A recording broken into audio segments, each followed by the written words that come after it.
Hello common people, this is a Common Guy Reviews and I am your lovely host, Pepse.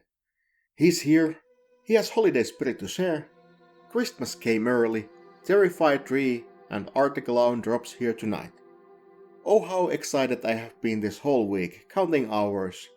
Terrifier 3 is still directed and written by Damien Leone, just like first two installments. In this one we are all jolly, as Art terrorizes Miles County on Christmas Eve. Now did someone say that who is Arctic Clown? Well, Art is some kind of entity that really didn't know himself that what he was capable of. In the first movie he was kinda confused when he woke up after being shot in the head. So I figured that he's still coming in terms with himself, being some sort of demon. You can recognize Art by his black and white overalls, his black and white makeup and his tiny little hat. He doesn't make a sound, he just kinda mimes through everything, which is really unique way to act. We have our roster of non-speaking killers like Michael Myers and Jason Voorhees, but in this case Art's actor David Howard Thornton has really expressive face, which he used skillfully to portray emotion as Art the Clown rather than vocalizing it. He can go from goofy faces to express an immense anger and disdain, which is just so cool. Art's powers are a bit of mystery, but we got some clues. After his resurrection, he has been able to make his victims stay alive far longer than normally possible, and he was able to do some tricks in someone's dreams.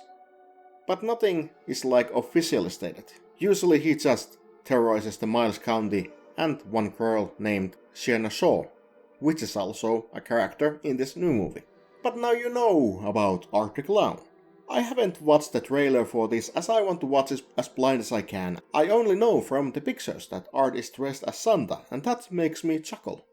Normally I scoff when someone puts a Christmas themed movie on Halloween, but this time I don't complain. It is a perfect mixture of horror and seasonal vibes and Art just fits everywhere. This is the height of the Halloween for me, as we celebrate it on Friday with more horror movies, some drinks and good food. But we are doing this as we have done others before. I do a hecking cool transition here where I jump back at ya when I have returned back home from the movies. Get your popcorns, hold your breath and pray because here we go! And we are back again and holy shit, there was a lot of blood. Okay, first things first, no spoiler ruinies in here, I am saving you all from them. We started this movie with Art dressed as Santa, sharing holiday spirit to a lone family. Then we travel a bit back and forth in time and arrive at the present, where Sienna Shaw has just gotten out from the mental institution and is preparing to celebrate Christmas with her loved ones. We are going to see familiar faces and be with Sienna as she struggles a bit to find her seasonal joy. So the first question, how about the gore? There was a plenty and it was awesome. Of course we have some overhyping by the media. I mean it was gory as heck but still keeping it at the same level as Terrifier 2. So all the news about vomiting people, yeah I get it. Actually, when we were about to start the movie, kind Mr. Cinema employer asked us nicely that we wouldn't vomit on the seats because it was late at night and he didn't want to clean it up. Also we got warning about stuff escaping human bodies, which was nice of him. Practical effects were awesome. A lot of cool puppets and gory effects to cover the surroundings. If you are the friends of gore, this movie, it is for you. Early Christmas presents are always fun. So how about the lore? Well, believe it or not, we actually got some good lore drops that the people who enjoy them can make theories about it all day and night. But the lore was pretty minimal, even if it was good. And I suspect that we are going to get even more Terrifier lore in the future, because I don't think this was the last of times we see Terrifier series. Art stayed true to himself as he was silent and his facial expressions were hilarious. The movie was overall more splatter horror comedy now, and oh how enjoyable it was. Art toyed with his victims and made sure that everyone had their fair share.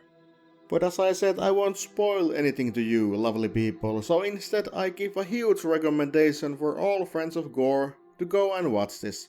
If you're not going to take Terrifier 3 on at Halloween, take it on at Christmas.